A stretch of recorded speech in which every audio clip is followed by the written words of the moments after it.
बिस्मिल्लाहिर्रहमानिर्रहीम। अब हम पढ़ने लगे एंटीवायरल ड्रग। जनरल वायरोलॉजी का ये सेकंड लास्ट चैप्टर है, इसके बाद वैक्सीन्स वो लास्ट चैप्टर होगा। एंटीवायरल ड्रग के अंदर हमने एंटीवायरल थेरेपी जो वायरस का लाइफ साइकिल है ना, उसी को देख के हमने देनी है।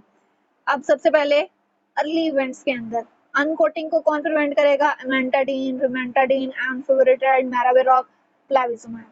ये वो ड्रग्स हैं जो अनकोटिंग को प्रिवेंट करेंगे, जिससे वायरस का जो डीएनए या आरएनए है वो अंदर नहीं जा सकेगा होस्ट सेल के। इसके अलावा हमारे पास न्यूक्लिक एसिड सिंथेसिस है जो कि हर्पीज वायरस के जरिए होता है। इनको कौन इफेक्ट करेगा? एसाइक्लोविर, साइक्लोवियर्स।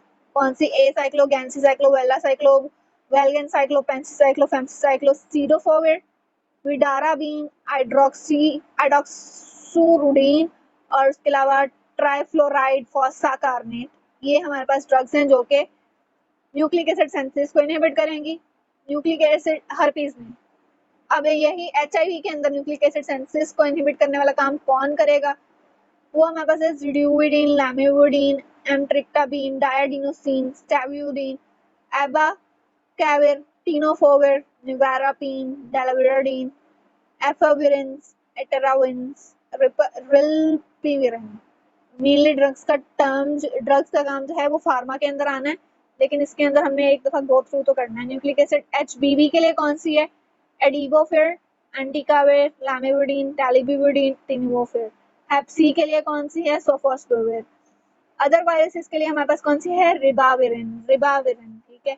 इंटीग्रेज यानी कि जो कि इंटीग्रेट करता है एचआईवी के डीएनए को सेलुलर डीएनए के अंदर, उसके लिए कौन सी है? रेल्टेगाविर,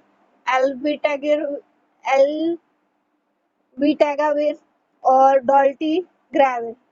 ठीक है। इसके बाद हमारे पास प्रीकर्सर पॉलीपेप्टाइड की क्लीवेज के लिए हमारे पास प्रोटीएज इनहिबिटर्स यूज होते हैं एचआईवी के अंदर, जैसे स्क्यूविनाविर, इंडिनाविर, रिटोनाविर, नीलिफिनाविर, नेल्फिनाविर और एमिप्रिनाविर, एटाजिनाविर, डार्बनाविर, लोपिनाविर, पिप्रानाविर। ये डिफरेंट तरह के हमारे पास प्रोटीएज इनहिबिटर। हेप सी के अंदर कौन से हैं? बोसीप्रेविर, सैमिप्रेविर, टिग्लाप्रेविर। प्रोटीन सिंथेसिस जो है वो डायरेक्टली वायरल मैसेंजर आरएनए को इनहिबिट कौन करता है? इंटरफेरोन और फोमिवर्सिन। इन्फ्लुएंजा वायरस की रिलीज को कौन करते हैं? ओसेल्टामेविर और ज़नामाविर।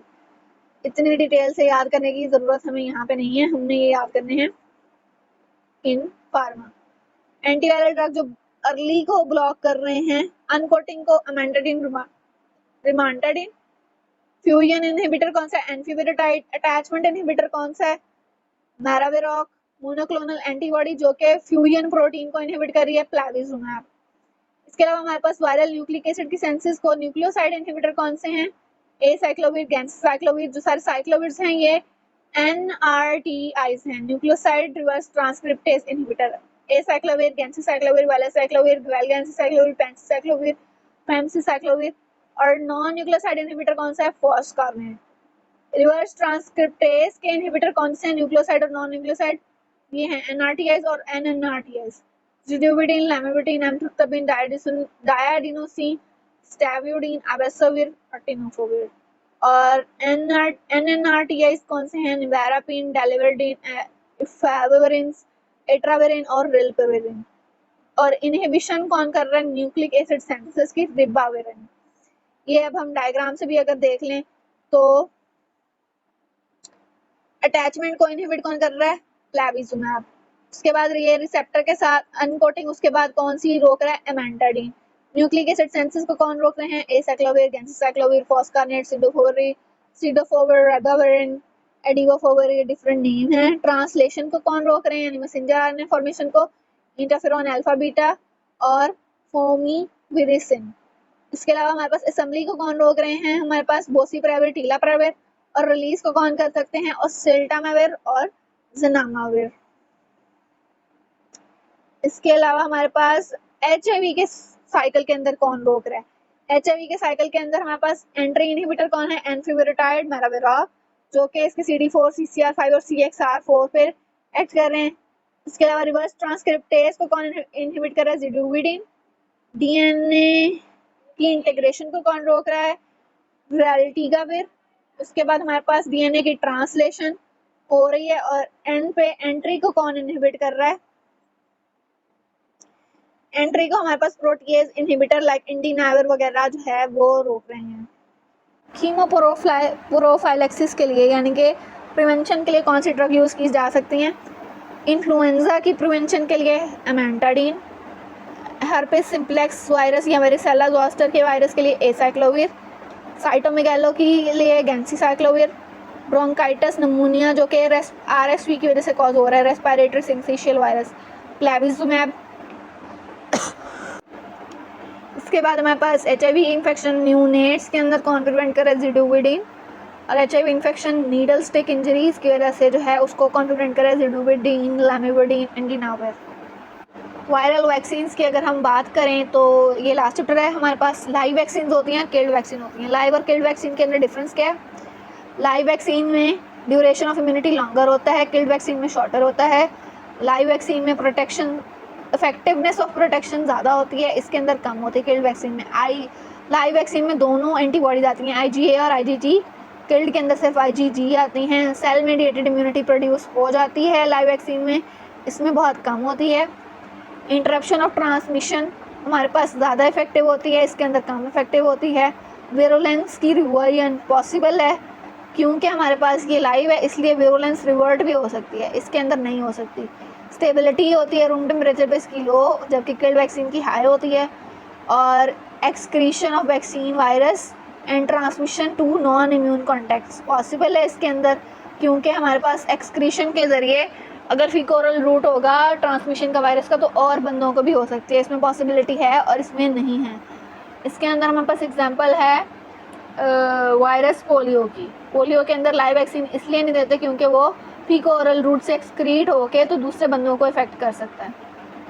अभी तक वायरसेस के लिए कौन से वायरस के लिए वैक्सीन अवेलेबल है? मीजल, मम, rubella, varicella, polio, influenza, hep B, hep A, rabies, rotavirus, human papilloma, yellow fever, Japanese encephalitis, adenovirus और स्मॉल पॉक्स। इन सब के लिए वैक्सीन अवेलेबल हैं, कुछ लाइव हैं और कुछ किल्ड हैं। किल्ड बहुत कम है, लाइक पोलियो के लिए किल्ड है एक वैक्सीन अवेलेबल, इन्फ्लुएंजा के लिए किल्ड वैक्सीन अवेलेबल है, हेपेटाइटिस A के लिए अवेलेबल है, रेबीज़ के लिए किल्ड अवेलेबल है एंड दैट्स और जापानीज इनकेफ्लाइटिस के लिए किल्ड अवेलेबल है। बाकी सब के लिए लाइव वैक्सीन होने। और बच्चों के लिए कौन सी वैक्सीनेशन होंगी? जो 0 से 6 ईयर तक होंगे, इनके अंदर हमारे पास डिप्थेरिया, टेट्रास्टॉक्साइड और एसेलुलर प्रोटीन। इसके अलावा हमारे पास हीमोफिलस इन्फ्लुएंजा की वायरस, मेनिंजोकॉक्सीजियल के लिए न्यूमोकोकल, ये बैक्टीरियल वैक्सीन अवेलेबल होंगी। वायरस में hep A, hep B, influenza, measles, mumps, rubella, polio, rotavirus और वेरिसेला, ये सब वैक्सीनेशन जो है ये 6 साल तक के बच्चों को करवाई जाएंगी। डिप्थेरिया, टेटनस, एसेलर पर्टूसिस, DTaP जिसको कहते हैं वैक्सीन को, हीमोफिलस इन्फ्लुएंजा टाइप B के लिए, मेनिंजोकॉक्सीजियल इन्फेक्शन के लिए, न्यूमोकोकल के लिए। इसके अलावा हमारे पास हैप A के लिए, हेपेटाइटिस B के लिए, इन्फ्लुएंजा के लिए, measles, mumps, rubella, MMR vaccine, poliovirus के लिए किल्ड वैक्सीन, रोटा वायरस के लिए, वेरिसेला वायरस के लिए, इन सब के लिए हम वैक्सीन देते हैं बच्चों को। अब 3 तरह की इम्यूनिटीज़ आती है वैक्सीन से। एक्टिव इम्यूनिटी जो है वैक्सीन से हमारे पास आती है किल्ड वैक्सीन से, या प्योरीफाइड प्रोटीन यूनिट से, और लाइव एटेनुएटेड वायरस से भी आ सकती है। लाइव वैक्सीन जो है वो प्रेफरेबल है किल्ड वैक्सीन से क्योंकि उसकी हाई टाइटर एंटीबॉडीज़ होते हैं, उसके अंदर दोनों तरह की एंटीबॉडीज़ होती हैं, ब्रॉड रेंज होती है वो IgA की वजह से।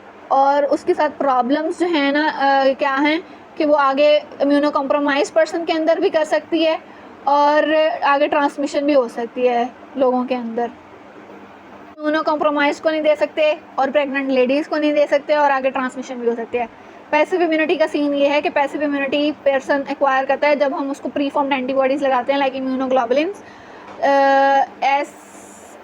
इसमें हमारे पास IgG from mother to foetus भी ट्रांसमिट होती हैं, ये नेचुरली भी आती है पैसिव इम्यूनिटी हमारे पास जब IgG जो है मदर से फीटस को ट्रांसमिट होती हैं, और IgA जब मदर से फीटस को क्लोस्ट्रम के अंदर ट्रांसफर, क्लोस्ट्रम यानी फर्स्ट मिल्क जो मदर फीडिंग कराती हैं बेबीज़ को, उनके अंदर ट्रांसमिट होती हैं IgA। Main advantage passive immunity का ये है कि हमारे पास इमीडिएट प्रोटेक्शन देती है लोगों को, और डिसएडवांटेज ये है कि लॉन्ग टर्म प्रोटेक्शन नहीं देती। इम्यूनोग्लोबुलिन जो हैं रेबीज़ के अगेंस्ट, हैप ए, हैप बी, वार्सेला जोस्टर के अगेंस्ट इफेक्टिव हैं ये वाली पैसिव इम्यूनिटी के थ्रू। और passive active immunity consist of administering both immunoglobulin भी देनी है और साथ में वायरल वैक्सीन भी देनी है। ये दोनों चीज़ें देंगे तो लॉन्ग टर्म और इमीडिएट दोनों साथ में काम होंगे। ये हम रेबीज़ के केस में भी करते हैं अनइम्यूनाइज्ड पर्सन के लिए, रैबिड एनिमल के खिलाफ। और हर्ड इम्यूनिटी हमने पढ़ लिया था कि हर्ड इम्यूनिटी क्या होती है कि अगर 90% लोग जो हैं वो वैक्सीनेटेड हैं तो बाकी 10% लोगों को हमारे पास डिजीज़ नहीं जा सकती, क्योंकि बाकी 90% लोग ट्रांसमिट करने के कैपेबल नहीं हैं। That's all for general virology. General virology यहाँ पे कंप्लीट होती है और इसको बुक से एक दफ़ा रीड करना है साथ साथ